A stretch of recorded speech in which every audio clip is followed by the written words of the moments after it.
adalah seorang sahabat bernama Sa'labah bin Hatib Al-Ansari. Beliau hidupnya miskin, tetapi kemiskinannya sama sekali tidak mengurangi kekuatan ibadahnya. Salatnya pun selalu berjamaah. Di mana ada Rasul salat menjadi imam, di situ Sa'labah bermakmum. Hanya saja Sa'labah ini aneh. Tiap selesai salat langsung pulang. Tidak wirid, tidak zikir, tidak doa. Jadi kalau sahabat-sahabat yang lain selesai salat Allahumma antas salam, Sa'labah ini malah Allahumma lantas jalan. Begitu setiap salat. Sampai satu saat beliau ditegur oleh baginda Rasul. Sa'labah, labaika ya Rasul.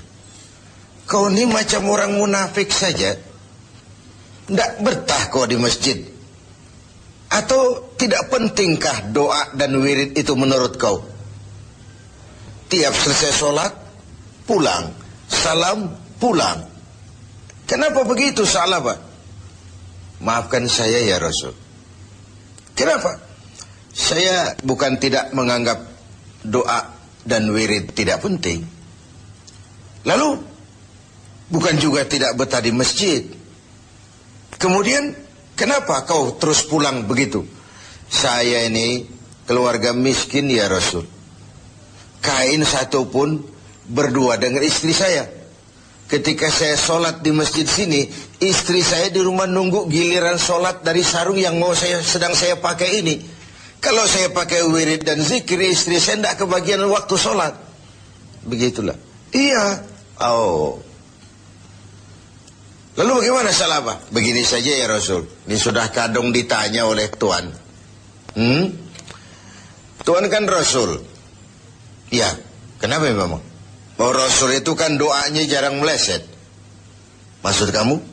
Tolonglah doakan saya kepada Allah agar saya jadi orang kaya.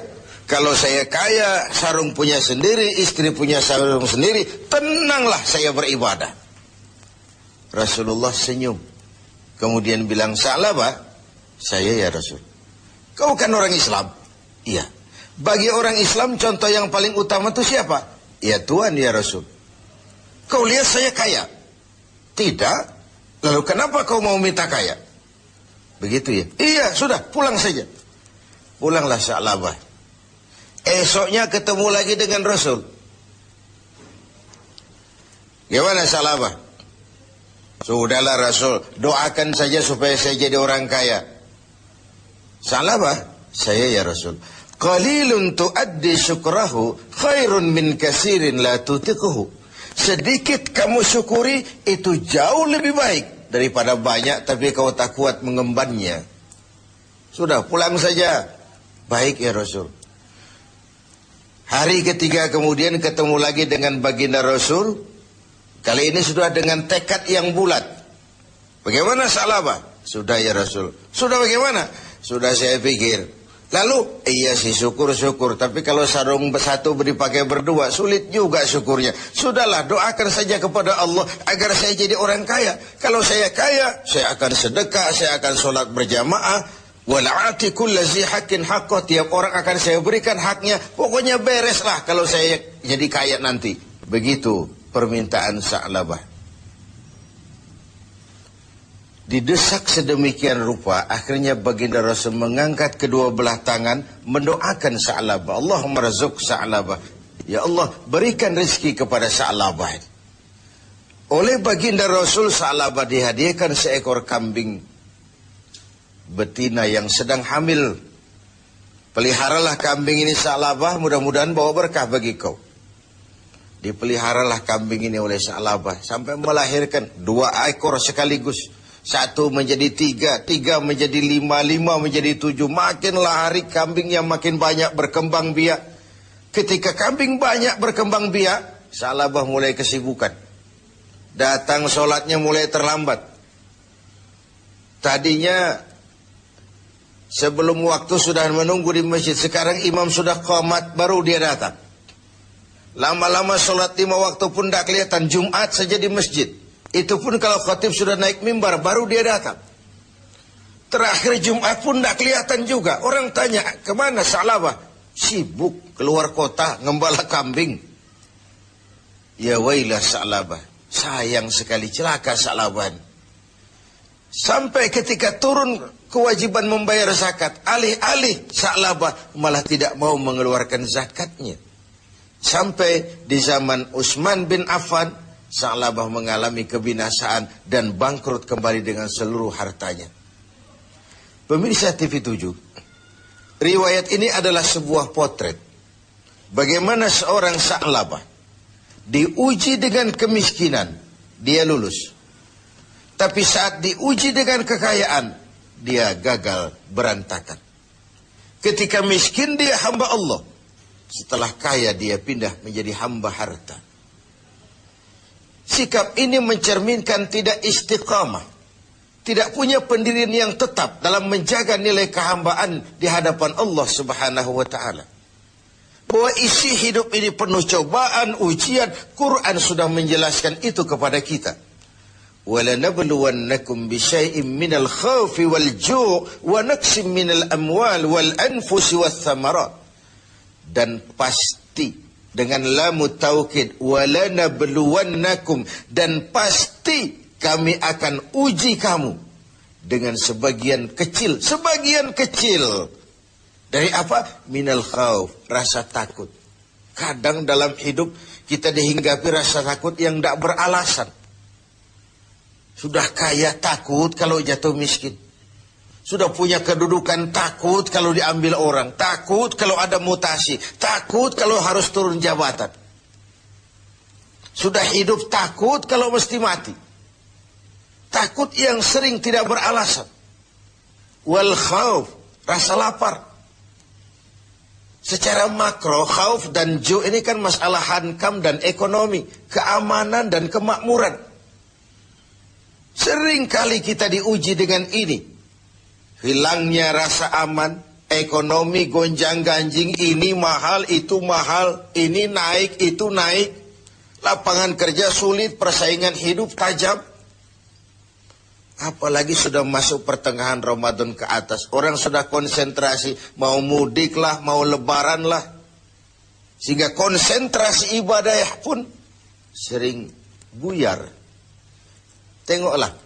Pertengahan Ramadan ke atas ini, masjid-masjid separuh saja pun sudah bagus dia. Safnya semakin maju. Artinya orangnya semakin kurang. Pemirsa TV7 yang berbahagia. Ujian itu juga dalam bentuk wanaksim minal amwal.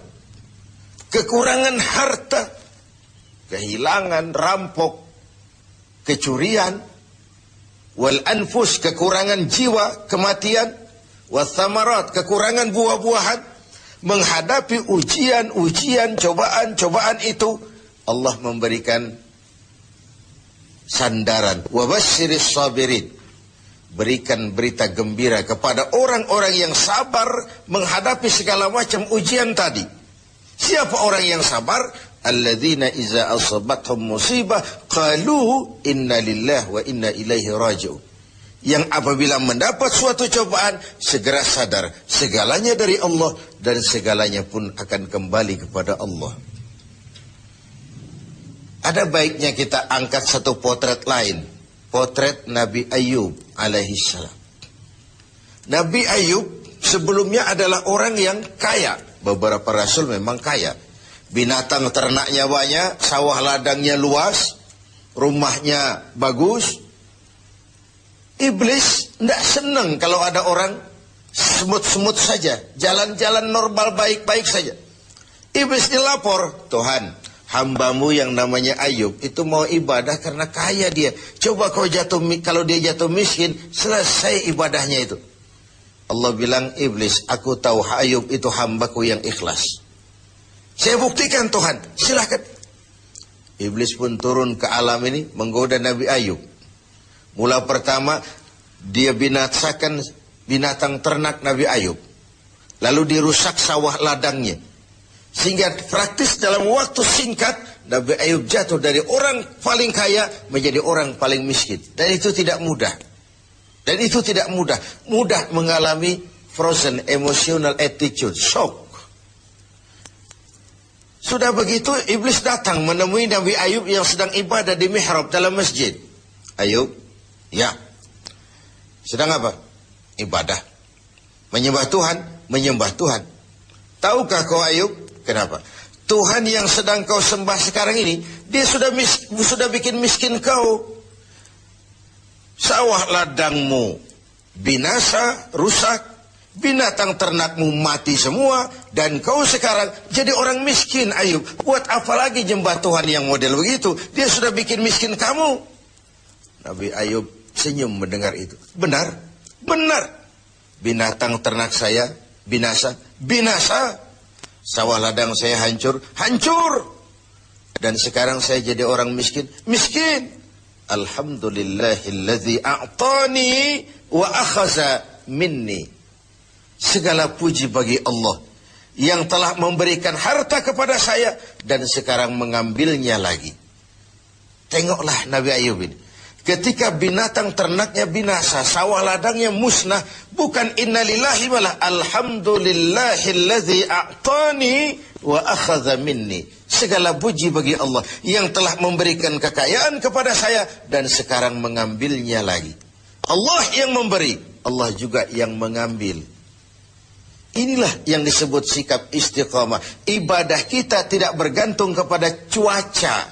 Sebagaimana di awal tentang Sa'labah bin Hatib al-Ansari tadi. Dalam keadaan miskin, dia tekun ibadah. Setelah diuji dengan kekayaan, dia malah tidak karu-karuan. Karena itu penting bagi kita menjaga sikap istiqamah untuk tetap konsisten dan konsekuen sebagai hamba Allah dalam segala keadaan. Dalam segala situasi. Sehingga nilai kehambaan itu mempunyai nilai yang istiqamah. Pemirsa TV7, semoga ibadah Ramadan membuat kita menjadi orang-orang yang istiqamah menghadapi ujian yang diberikan Allah kepada kita.